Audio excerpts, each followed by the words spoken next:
भारत के शुरुआती छोर पर कश्मीर की सुंदर वादियां हैं, तो वहीं दक्षिणी छोर पर स्थित कन्याकुमारी भारत का लास्ट पॉइंट है। जब बात कश्मीर से लेकर कन्याकुमारी तक आती है, तो कन्याकुमारी के पॉपुलर टूरिस्ट प्लेस उभर कर सामने आते हैं, जिनमें स्वामी विवेकानंद जी का ऐतिहासिक विवेकानंद रॉक मेमोरियल, मनमोहक त्रिवेणी समुद्र संगम, Padmanabhapuram palace most tourist places हैं। यहाँ का क्रिस्टल नीला पानी, टेस्टी सी फूड, यहाँ के भव्य मंदिर कन्याकुमारी की जर्नी को और भी इंटरेस्टिंग बनाते हैं।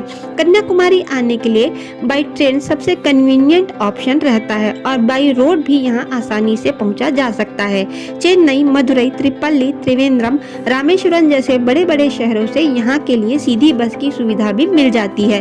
बाई फ्लाइट कन्याकुमारी तक आने के लिए आपको त्रिवेंद्रम एयरपोर्ट तक आना होगा। रामेश्वरम से कन्याकुमारी 300 किलोमीटर की दूरी पर स्थित है, वहीं त्रिवेंद्रम से 90 किलोमीटर की दूरी पर स्थित है। इसके अलावा आप कार या टैक्सी से भी आसानी से कन्याकुमारी तक आ सकते हैं। कन्याकुमारी रेलवे स्टेशन देश के सभी रेलवे स्टेशनों से वेल कनेक्टेड है। रेलवे स्टेशन के बाहर ही आपको ठहरने के लिए कई होटल्स और लॉज मिल जाते हैं। वहीं अलग अलग फैसिलिटीज के लिए सी फेस होटल्स भी आपको मिल जाते हैं। इन होटल्स की प्राइस 1200 से शुरू होती है, 1500 तक आपको एक सी फेस डिसेंट रूम मिल जाएगा। बजट ट्रेवलर्स के लिए यहाँ पर डॉर्मेट्री की सुविधा भी मिल जाती है। खाने पीने के लिए यहाँ पर आपको ज़्यादातर सी फूड और साउथ इंडियन डिशेस ही खाने के लिए मिलेंगी। कन्याकुमारी आने के लिए आपको कम से कम 2 डेज और 1 नाइट का टूर प्लान बनाना चाहिए, जिससे आप आसानी से पूरी कन्याकुमारी एक्सप्लोर कर सकते हैं।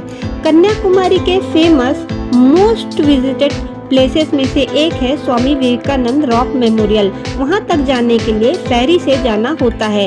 रेलवे स्टेशन से वॉकिंग डिस्टेंस पर ही बोट जेट्टी टिकट काउंटर बना हुआ है। टिकट काउंटर से 75 रुपए की टिकट लेनी होती है। फेरी में बैठने से पहले आपको लाइफ सेफ्टी जैकेट पहनना होता है। मेन लैंड से लगभग 500 मीटर की दूरी पर विवेकानंद जी का ये रॉक मेमोरियल बना हुआ है। रॉक मेमोरियल पहुंचने के बाद एंट्री टिकट लेनी होती है, जिसकी कॉस्ट 30 रुपए पर पर्सन है। विवेकानंद रॉक मेमोरियल का अपना ही आध्यात्मिक और धार्मिक महत्व है। धार्मिक महत्व इसलिए क्योंकि ऐसा माना जाता है कि इस चट्टान पर देवी कन्याकुमारी के पद चिन्ह है और इसीलिए इसे धन्य माना जाता है। इस मेमोरियल में देखने के लिए 2 मंडपम है। शिकागो जाने के कुछ दिन पहले स्वामी विवेकानंद जी ने 1892 में कन्याकुमारी का दौरा किया था और इस चट्टान पर 2 दिन तक ध्यान किया था। स्वामी विवेकानंद मेमोरियल से सिर्फ 100 मीटर के डिस्टेंस पर महान तमिल कवि और संत तिरुवल्लुवर को समर्पित संत तिरुवल्लुवर जी का एक बड़ा सा स्टेच्यू बना हुआ है। ये स्टेच्यू 133 फीट ऊंचा है, जो देखने में काफी भव्य लगता है। उसी फेरी से आप यहाँ पर भी आ सकते हैं। ये दोनों प्लेस घूमने के बाद आप वापस समुद्र तट पर आ जाएंगे। कन्याकुमारी अपनी सीनिक ब्यूटी के साथ साथ यहाँ के अलौकिक बीच की अपनी मौजूदगी का एहसास दर्ज कराता है।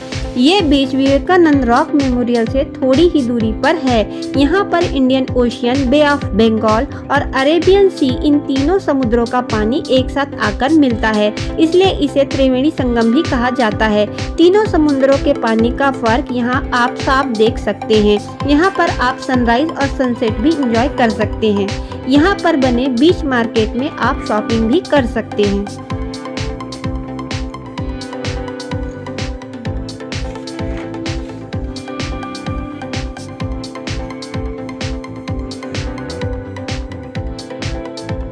कन्याकुमारी में अगला मोस्ट विजिटेड प्लेस है महात्मा गांधी मंडपम मेमोरियल। यह कन्याकुमारी बीच के पास ही लोकेटेड है। यह मंडपम महात्मा गांधी की याद में बनाया गया था। यहाँ पर कोई भी एंट्री फीस नहीं है।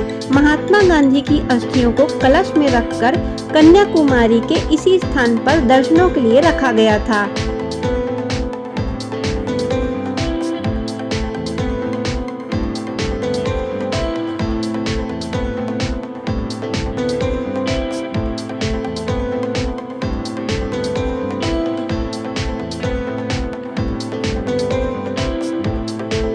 इसके बाद पहुंचते हैं Our Lady of Ransom church में। यह एक कैथोलिक चर्च है जो मदर मैरी को समर्पित है।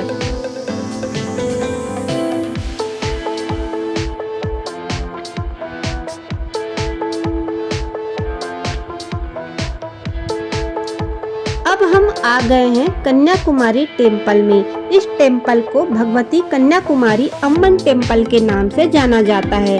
देवी अम्मन को ही देवी पार्वती का स्वरूप माना जाता है। ये मंदिर कन्याकुमारी का मोस्ट अट्रैक्टिव टूरिस्ट प्लेस है।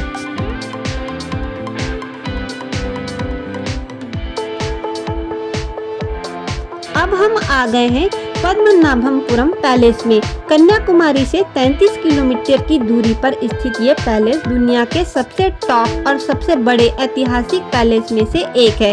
इस पैलेस को 17वीं शताब्दी में बनाया गया था, जो कि 6 एकड़ में फैला हुआ सुंदर सा महल है।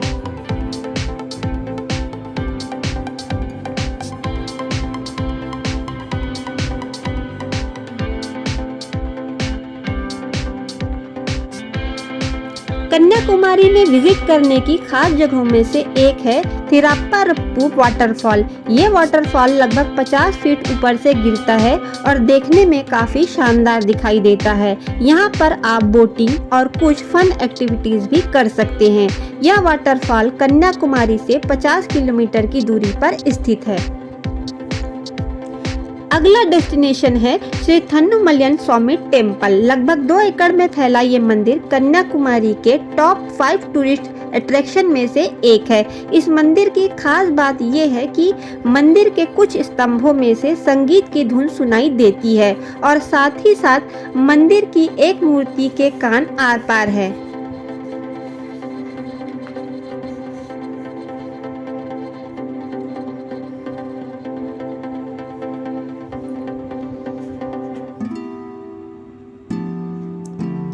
इन सभी प्लेस के अलावा आप चाहो तो वट्टाकटाई फोर्ट और यहाँ का बीच घूमने के लिए आ सकते हैं। इन सभी प्लेसेस को आप ऑटो, टैक्सी या फिर स्कूटी रेंट करके भी घूम सकते हैं। कन्याकुमारी दर्शन के इस ट्रिप में आपका पर पर्सन के अकॉर्डिंग 2500 रुपये से 3000 तक खर्च आ जाएगा, जिसमें आपके ट्रेन, बस या फ्लाइट का खर्च इंक्लूड नहीं है।